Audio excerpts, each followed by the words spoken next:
This is how the world has always seen the ill and mine. Century after century, afraid, unkind and blind. The picture comes too easy, burned into their view, locked away and tied down like pain makes us untrue. Cold rooms, silent hallways, doors that close and stay, out of sight, out of mercy, pushed farther every day.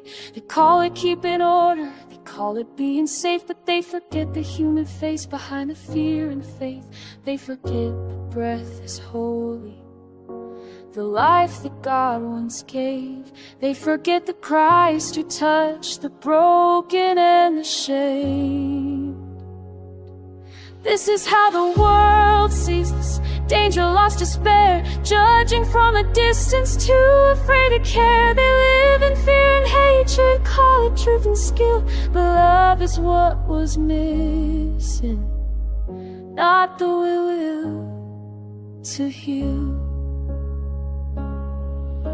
They see a name, a label, a word that sounds like blame. They never see the story or hear the person's name. They speak of faith and comfort, not faith that stays beside, not faith that sits in silence while the tears are cried. They ask, why aren't you better? Then turn their eyes away, as if healing had a deadline, as if grace must obey. Hope is rationed carefully, patience wearing thin, and those who don't recover are punished for their pain. They forget that love takes time, and mercy takes a cost. They forget the ones still fighting feel the most lost.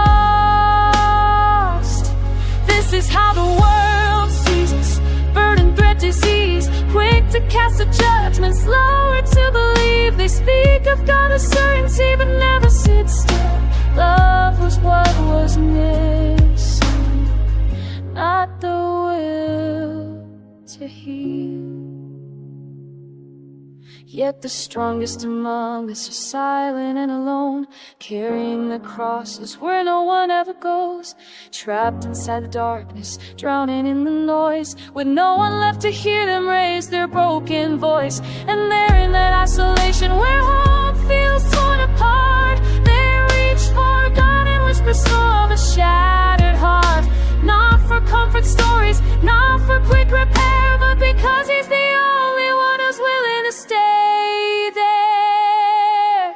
This is how the world leaves us, forgotten, pushed aside, but God remains beside us, walking through the night. This is how the world sees us, that heaven sees the fight, sees the faith that survives in the absence of light, while the world turns away and refuses to feel. God repairs with patience, and He teaches us to heal. So if you're holding on in silence, thinking you're alone, He hears the prayers you never dare to say out loud. The world may see your illness, but God still sees your soul.